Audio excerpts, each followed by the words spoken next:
माहीमच्या Victoria चर्चमध्ये नाताळची तयारी सुरू झाली आहे। चर्च परिसरात विद्युत रोषणाई आणि सेल्फी पॉइंट बघायला मिळत आहेत। मुंबईत 100 वर्षापेक्षाही जुनी ही चर्च आहे आणि संपूर्ण मुंबईभरातून शेकडो ख्रिस्ती बांधव या चर्चमध्ये नाताळ सण साजरा करण्यासाठी येत असतात आणि सध्या चर्चमध्ये मोठी गर्दी होते। देशभरामध्ये नाताळचा उत्साह पाहायला मिळतो आणि मुंबईमध्ये सुद्धा अशाच पद्धतीचा उत्साह आपल्याला पाहायला मिळतोय।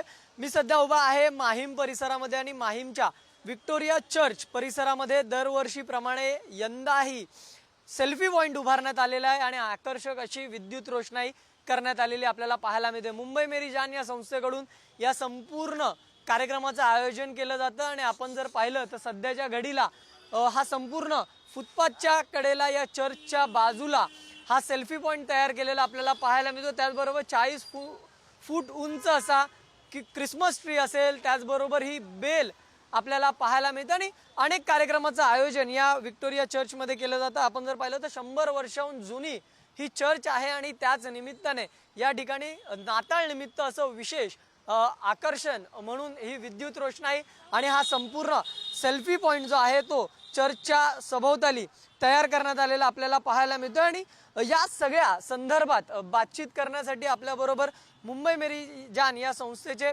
पदाधिकारी सुद्धा आहेत आणि एंग्लो फर्नांडिस आपल्यासोबत आहे। आपण थेट त्यांच्याशीच बातचीत करणार।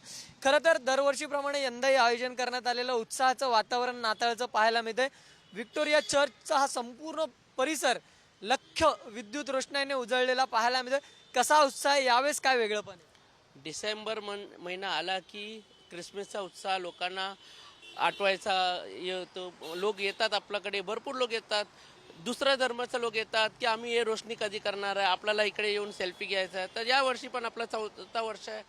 आम्ही यावर्षी पण रोषणी केलेलं आहे क्रिसमसच्या निमित्ताने आणि हो येत आहे, सेल्फी घ्यायला लोक येतात, बरं वाटतंय। क्रिसमस